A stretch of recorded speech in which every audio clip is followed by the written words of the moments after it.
नमस्कार मित्रांनो. ओम नमो नारायण. जरी तुम्ही काळीज काढून दिलं तरी सुद्धा तुमची स्त्री ह्या 3 गोष्टी मरेपर्यंत तुम्हाला सांगणार नाही. मित्रांनो, आजची कथा खूपच ज्ञानवर्धक आणि शिक्षाप्रद आहे. त्या 3 गोष्टी कोणत्या आहेत ज्या तुमची स्त्री तुम्हाला कधीच सांगणार नाही? मग तुम्ही कितीही प्रयत्न करा, ह्या जगातील प्रत्येक सुख जरी तुम्ही तिला दिलंत तरी सुद्धा स्त्री तुम्हाला त्या 3 गोष्टी सांगणार नाही. तर चला मित्रांनो, या कथेमार्फत आपण समजून घेऊया.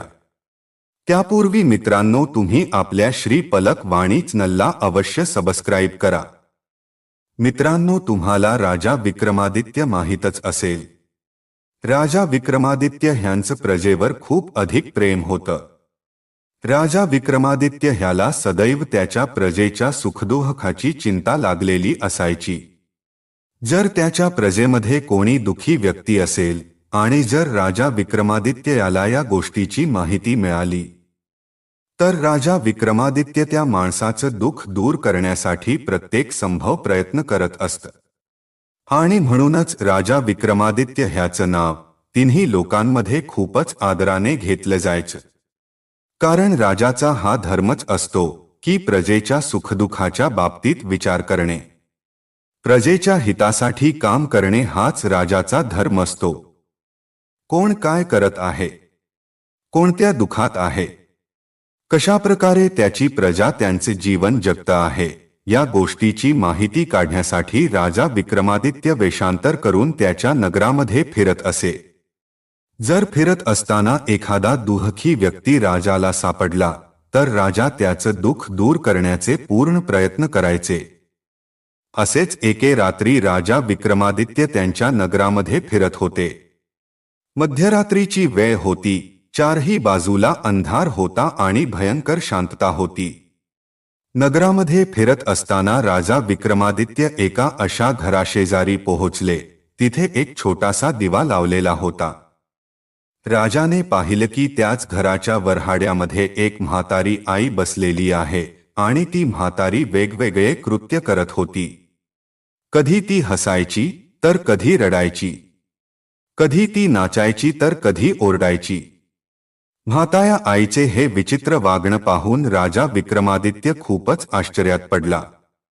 राजा विचार करू लागला, कदाचित ही म्हातारी वेडी आहे.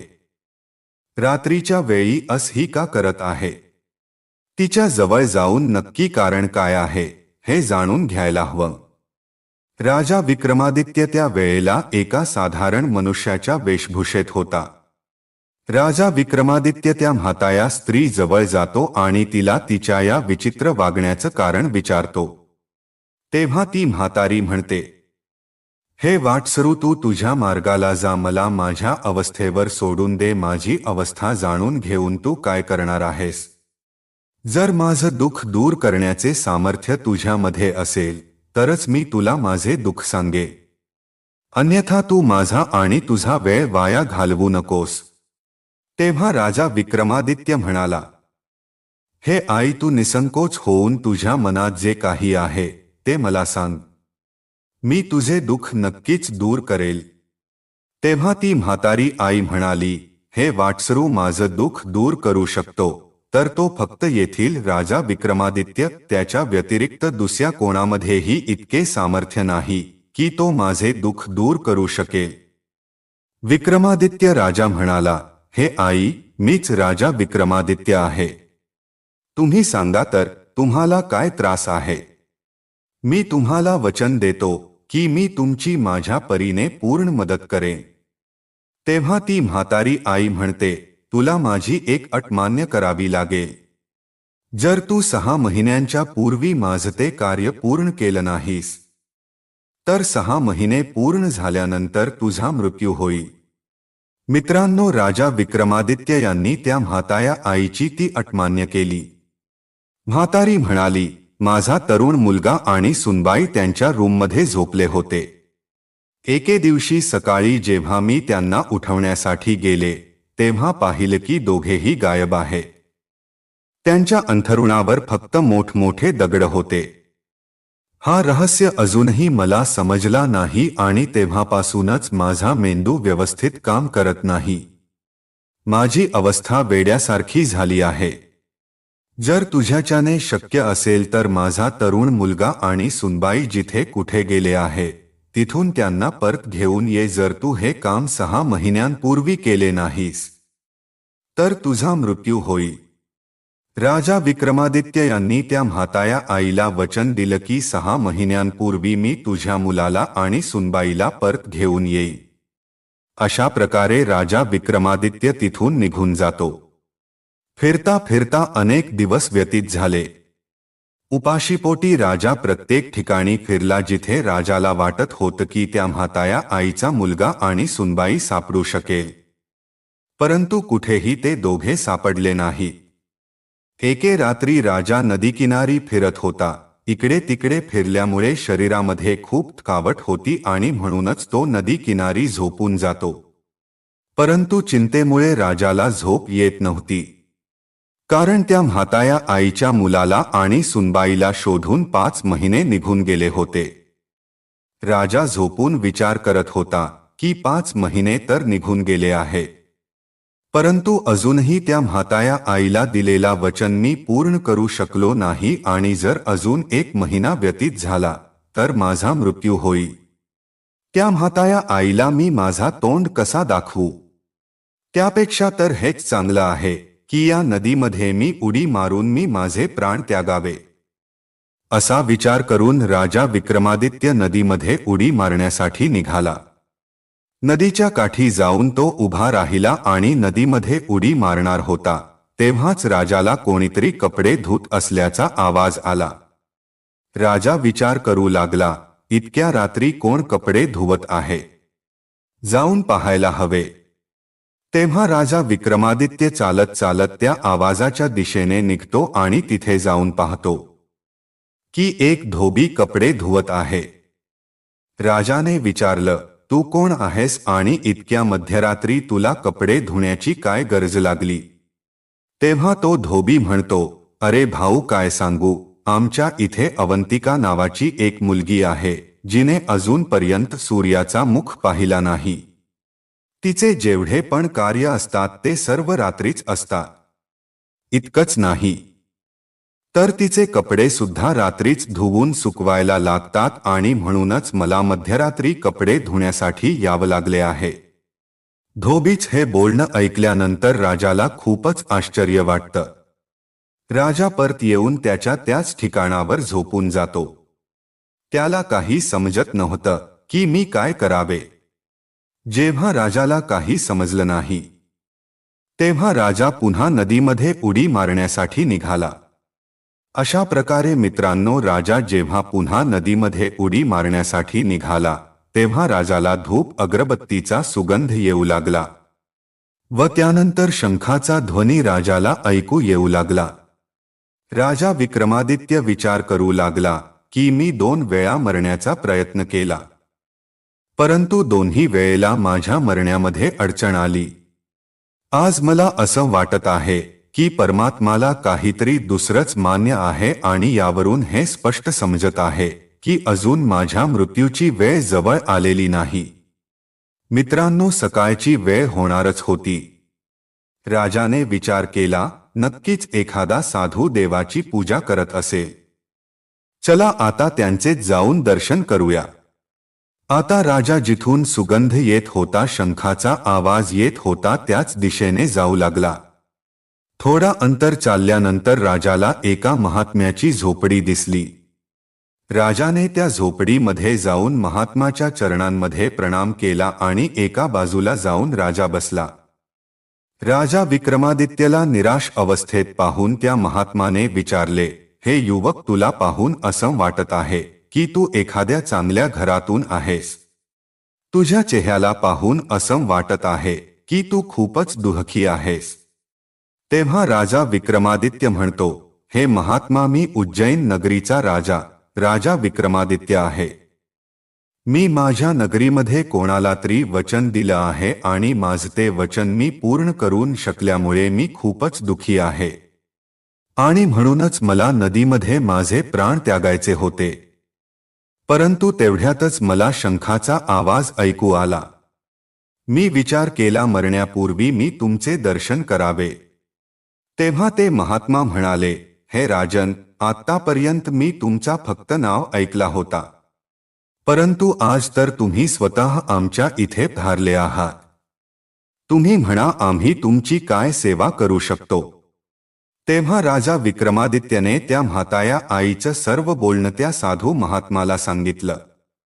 त्यानंतर राजाने त्या धोब्याचं सर्व बोलणं महात्माला सांगितलं की त्याच्या मुलीने अजूनपर्यंत सूर्याचा मुख पाहिला नाही. तिचे सर्व कार्य रात्रीच होत असतात आणि ह्याच गोष्टीने मला आणखी संभ्रमात टाकले आहे. मला काहीच कळत नाही की मी काय करावे.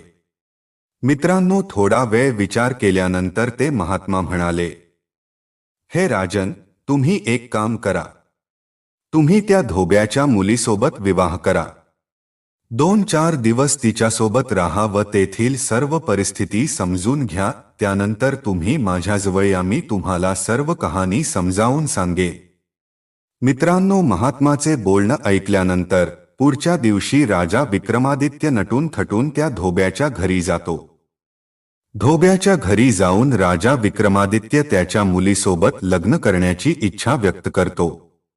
राजा विक्रमादित्य तर सुंदर होताच, एक सुंदर राजकुमार त्याच्या मुलीसोबत लग्न करू इच्छित आहे हे पाहून धोबी खूपच आनंदित झाला. तो विचार करू लागला की असा जावई मला शोधूनही सापडणार नाही. मित्रांनो, त्यानंतर त्या धोब्याने राजा विक्रमादित्य सोबत त्याच्या मुलीचा अवंतिकाचा विवाह लावून दिला. लग्न केल्यानंतर राजा त्याच धोब्याच्या घरी राहू लागतो, परंतु धोब्याच्या मुलीने राजाला तिचा चेहरा दाखवला नाही किंवा ती राजासोबत एक शब्द सुद्धा बोलली नाही. जे काही राजा आणि अवंतिकामध्ये बोलणं व्हायचं ते तेथील नोकराणीमार्फत व्हायचं. अवंतिकाचे सर्व कार्य रात्रीच्या वेळीच होत असतं आणि दिवसा ती पूर्ण दिवस झोपलेली असायची. राजा 3-4 दिवस तिथे राहून हा सर्व प्रकार पाहत होता, परंतु राजाला काही समजलं नाही. काही दिवस तिथे राहिल्यानंतर राजा पुन्हा त्या महात्मा जवळ येतो. येऊन महात्माला सर्व हकीकत राजाने सांगितली. तेव्हा ते महात्मा म्हणाले, हे राजन, आता तुम्ही काळजी करू नका.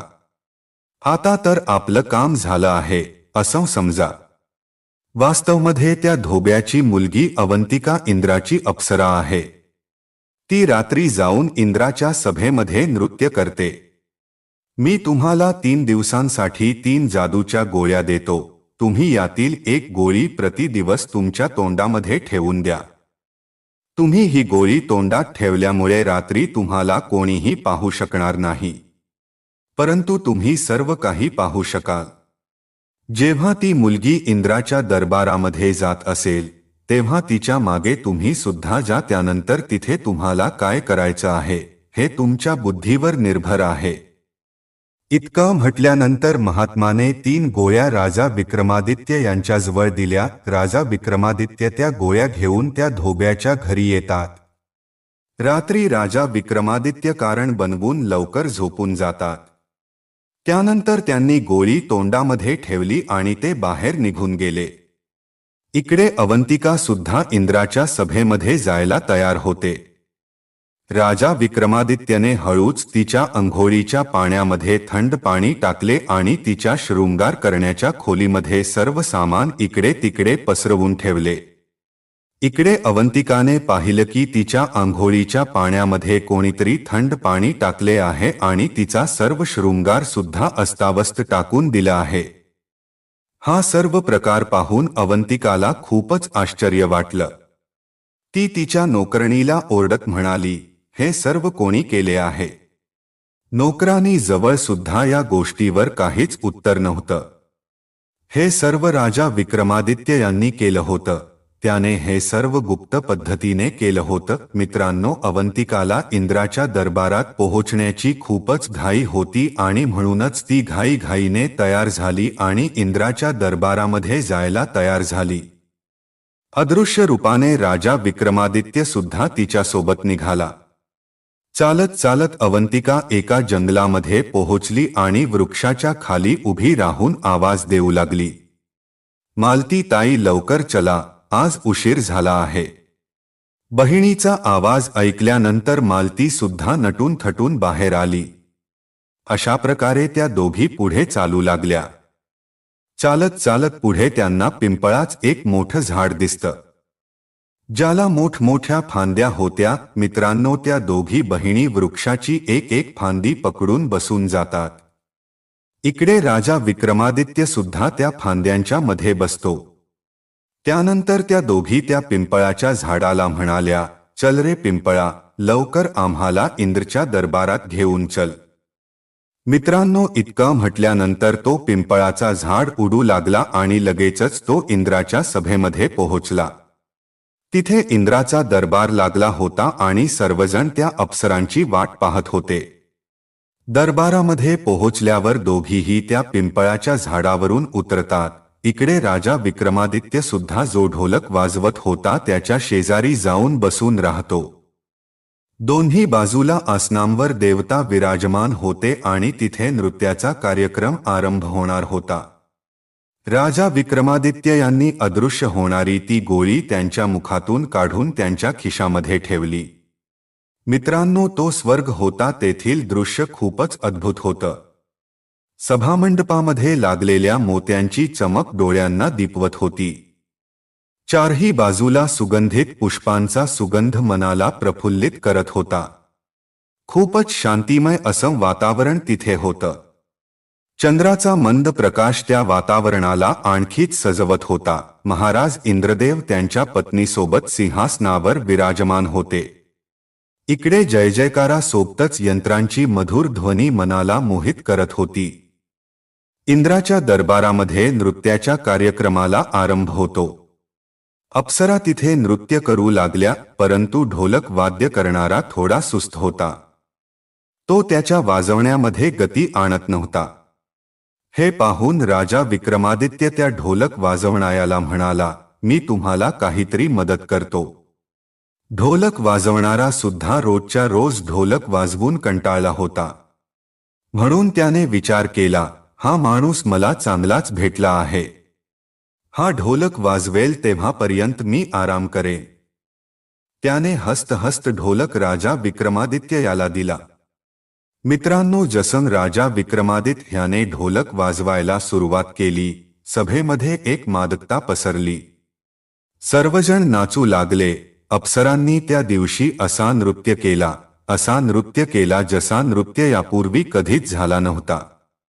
चारही बाजूला ढोलक वाजवणाऱ्याची प्रशंसा केली जात होती. आज तर महाराज इंद्र खूप खुश झाले होते. अप्सरांनी त्यांच्या नृत्याचे प्रदर्शन दाखवून राजा इंद्र यांचं मन जिंकलं होतं. महाराज इंद्र यांनी त्यांच्या गळ्यातील मोत्यांचा हार काढून अप्सरांना दिला, परंतु त्या अप्सरांनी तो हार त्या ढोलक वाजवणाऱ्याला दिला, कारण आज ढोलक काही वेगळ्या प्रकारे वाजला होता. सर्व अप्सरांचे मन ढोलक वाजवणाऱ्याने जिंकलं होते. त्यांना माहीत नव्हतं की आज ढोलक गंधर्व नाही तर राजा विक्रमादित्य वाजवत होता. राजा विक्रमादित्य यांनी तो मोत्यांचा हार सांभाळून त्यांच्या खिशामध्ये ठेवला. तिकडे जेव्हा इंद्राची सभा समाप्त होते, अप्सरा त्यांच्या ठिकाणावर जाऊ लागतात, तेव्हा राजा विक्रमादित्य यांनी अदृश्य होण्याची गोळी त्यांच्या मुखामध्ये ठेवली. गोळी मुखामध्ये ठेवल्यानंतर राजा विक्रमादित्य अदृश्य झाले आणि पिंपळाच्या झाडावर बसून त्या अप्सरांसोबत पुन्हा धरतीवर आले. राजा विक्रमादित्य अवंतिका येण्यापूर्वी त्याच्या खोलीमध्ये जाऊन झोपून जातो. मित्रांनो, जेव्हा सकाळ होते तेव्हा राजा विक्रमादित्य रोजच्या प्रमाणे त्याच्या ठरलेल्या वेळेला उठत नाही. रोज तर तो लवकर उठायचा, परंतु आज त्यांना झोपलेला पाहून सर्व लोक हैराण होते. नोकरांनी आवाज दिला, परंतु तरीसुद्धा राजा विक्रमादित्य उठला नाही. त्यानंतर नोकरानीने जोरात आवाज दिला, उठा, सकाळ झाली आहे. तेव्हा राजा विक्रमादित्य डोळे चोळत म्हणाला, ये मूर्ख, तू मला उठवून अनर्थ केला आहेस. तर मी खूप सुंदर स्वप्न पाहत होतो. तू माझं स्वप्न मध्येच मोडलं आहेस. जेव्हा राजा विक्रमादित्य हे म्हणत होता की तो स्वप्न पाहत होता, तेव्हा अवंतिका तिथे नोकरानी शेजारीच उभी होती. अवंतिकाने नोकराणीला इशाराने त्या स्वप्नाबद्दल विचारण्यास सांगितले. तेव्हा ती नोकरानी म्हणू लागली, तुम्ही कोणता स्वप्न पाहिला होता, जे तुम्ही इतका राग करत आहात? तेव्हा राजा विक्रमादित्य म्हणाला, हे दासी, आज तर मी स्वप्नामध्ये राजा इंद्र यांच्या सभेमध्ये पोहोचलो होतो. इंद्राच्या सभेमध्ये सुंदर सुंदर अप्सरांचा नृत्य होत होता. मी सुद्धा त्याच सभेमध्ये पोहोचलो. त्या सभेमध्ये गेल्यानंतर मी खूप सुंदर ढोलक वाजवला. इंद्र महाराज माझ्या ढोलक वाजवल्याने खूपच प्रसन्न झाले. त्यांनी बक्षीस म्हणून मला एक सुंदर मोत्यांचा हार दिला. मी तो हार आणून आत्ताच समोरच्या कपाटामध्ये ठेवला आहे. जरा तुम्ही तिथे जाऊन पहा, तो हार तिथे आहे की नाही. मित्रांनो, जसं विक्रमादित्य यांनी तो हार पाहण्यासाठी नोकराणीला सांगितलं, तेव्हा तिला राजा विक्रमादित्य यांच्या आज्ञेचे पालन करावे लागले. जेव्हा नोकराणीने तो कपाट उघडून पाहिला, तेव्हा खरंच तिथे एक मोत्यांचा हार ठेवलेला होता. हार पाहून नोकराणीचे डोळे चमकले आणि अवंतिकाच्या आश्चर्याला ठिकाणा राहिला नव्हता. ती विचार करू लागली की हा हार तर तोच आहे जो राजा इंद्राने अप्सरांना दिला होता आणि अप्सरांनी ढोलक वाजवणायाला दिला होता. अवंतिकाला काहीच समजत नव्हतं की तो हार राजा विक्रमादित्य यांच्याजवळ कसा पोहोचला. खरंच हे स्वप्नामध्ये तिथे पोहोचले होते का? मित्रांनो, अशा प्रकारे तो दिवस व्यतीत होतो आणि जेव्हा संध्याकाळ होते आणि त्या रात्री सुद्धा पुन्हा अवंतिका इंद्राच्या सभेमध्ये जाते आणि गुपचूप राजा विक्रमादित्य सुद्धा तिथे पोहोचतो. पुन्हा नृत्याला सुरुवात होते. आज पुन्हा राजा विक्रमादित्य यांनी ढोलक वाजवणाऱ्या गंधर्व याच्याकडून ढोलक घेऊन पहिल्या दिवसापेक्षा सुद्धा चांगल्या प्रकारे ढोलक वाजवला. आज तर अप्सरांनी आणखी चांगल्या प्रकारे नृत्य केलं. इंद्राने खुश होऊन सोन्याच्या थाळीमध्ये 36 व्यंजन वाढून भेटस्वरूप त्या अप्सरांना दिले. अप्सरांना असं वाटलं की सर्व मेहनत तर त्या ढोलक वाजवणाऱ्याची आहे, त्यामुळे ह्या बक्षिसाचा खरा अधिकारी तो ढोलक वाजवणार आहे, म्हणजेच राजा विक्रमादित्य यांना दिली. राजाचा दरबार समाप्त होतो. सर्व अप्सरा त्यांच्या त्यांच्या ठिकाणावर निघून जातात. राजा विक्रमादित्य सुद्धा अवंतिकाच्या आधी येऊन व्यंजनांची ती थाळी कपाटामध्ये ठेवून झोपून जातो आणि सकाळी खूप उशिरापर्यंत झोपून राहतो. आज जेव्हा सकाळी नोकराणीने त्यांना उठवलं, तेव्हा ते पुन्हा ओरडून म्हणाले, हे मूर्ख नोकर, आज तर तू माझं सर्व कार्य बिघडवून टाकलं आहेस. आज तर मला कालपेक्षाही अधिक सुंदर स्वप्न दिसत होतं.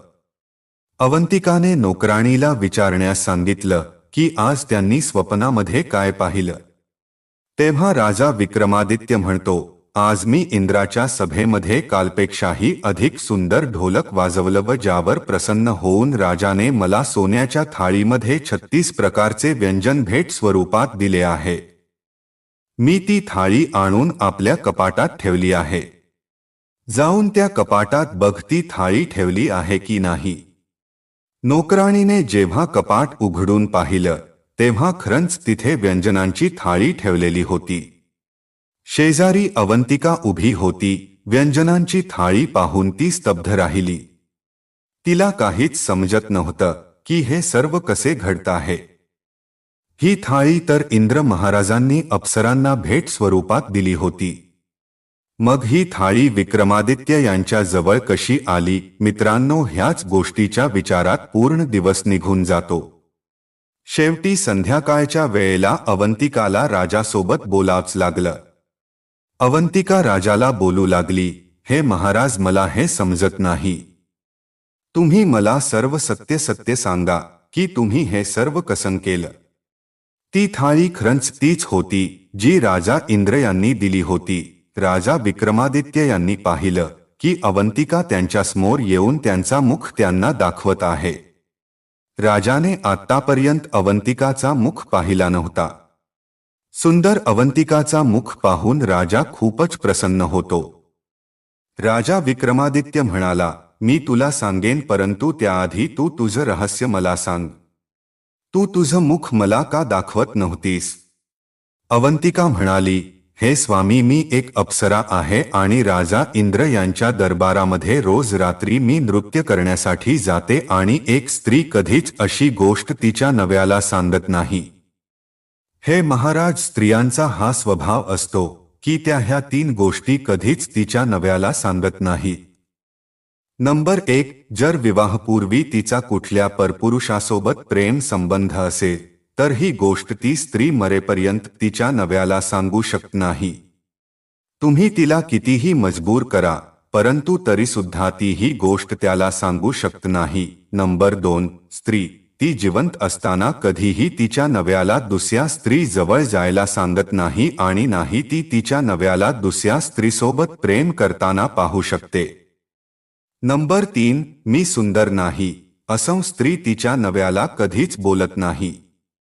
स्त्रीचा स्वभावच असतो की ती कितीही कुरूप असू द्या, परंतु तरीसुद्धा ती स्वतःला सर्वात सुंदर समजत असते. जी गोष्ट तिच्या माहेरच्यांचा कमीपणा दाखवत असेल अशी गोष्ट सुद्धा स्त्री तिच्या नव्याला कधीच सांगत नाही. अशा प्रकारे राजा विक्रमादित्य यांनी सुद्धा त्यांचे रहस्य अवंतिका सांगितलं की ते सुद्धा राजा विक्रमादित्य आहेत आणि त्यांनी एका म्हातारीला वचन दिलं आहे की मी त्यांच्या मुलाला आणि सुनबाईला घेऊन येणार आहे. मी अदृश्य रूपाने तुझ्या मागे मागे इंद्राच्या दरबारात जात होतो आणि तिथे गेल्यानंतर ढोलक वाजवायचो. मित्रांनो, अवंतिका जेव्हा हे सर्व ऐकलं तेव्हा ती खूपच प्रसन्न होते. राजा विक्रमादित्य ह्याला पतीच्या स्वरूपात पाहून अवंतिका सुद्धा स्वतःला खूपच भाग्यवान समजू लागते आणि ती म्हणू लागते, हे महाराज, तुमची पत्नी तर मी बनली आहे, परंतु तुम्ही मला पूर्ण स्वरूपाने मिळवू शकणार नाही. कारण मी इंद्राची अप्सरा आहे आणि इंद्र महाराजांच्याच इशायाने मला माझं पूर्ण जीवन जगावे लागणार आहे. मी तुम्हाला एक युक्ती सांगते. तेव्हा अवंतिका सांगते, हे महाराज, आज तुम्ही पुन्हा माझ्यासोबत या आणि तुमची ढोलक वाजवण्याची पूर्ण कला तिथे वापरा आणि जेव्हा इंद्र महाराज प्रसन्न होतील तेव्हा तुम्ही त्यांच्याजवळ 2 वचन मागा. एका वचनामध्ये तुम्ही मला इंद्र महाराजांकडून मागा आणि दुसऱ्या वचनामध्ये तुम्ही त्या म्हाताया स्त्रीच्या मुलाला आणि सुनबाईला मागा, जे तिथे एका आचायाचे कार्य करतात. मित्रांनो, रात्र झाल्यानंतर विक्रमादित्य पुन्हा त्या सभेमध्ये पोहोचतात. आज त्यांनी असा ढोलक वाजवला की असा ढोलक यापूर्वी कधीच कोणी ऐकला नव्हता. अप्सरांनी सुंदर नृत्य केला, ज्याची प्रशंसा सर्व ठिकाणी केली गेली. अशा प्रकारे जेव्हा नृत्य समाप्त होतो आणि इंद्र अप्सरांजवळ काही मागण्यास सांगतो, तेव्हा अप्सरा म्हणाल्या, महाराज, तुम्हाला जर काही द्यायचं असेल तर त्या ढोलक वाजवणाऱ्याला द्या. हा सर्व त्याचाच कमाल आहे. त्याच्यामुळेच आम्ही इतक्या चांगल्या प्रकारे नृत्य सादर करू शकलो. इंद्राने जेव्हा ढोलक वाजवणाऱ्याला बोलावले तेव्हा ढोलक वाजवणारा गंधर्व म्हणू लागला, महाराज, आजकाल तर कुठला दुसराच माणूस ढोलक वाजवत असतो. जर तुम्हाला काही द्यायचं असेल तर त्यालाच द्या. मला तर तुमच्याकडून रोजच्या रोज बक्षीस मिळत असते. तेव्हा विक्रमादित्य यांना विचारण्यात आले की तुम्हाला काय हवं आहे. तेव्हा राजा विक्रमादित्य यांनी 2 वचन मागितले.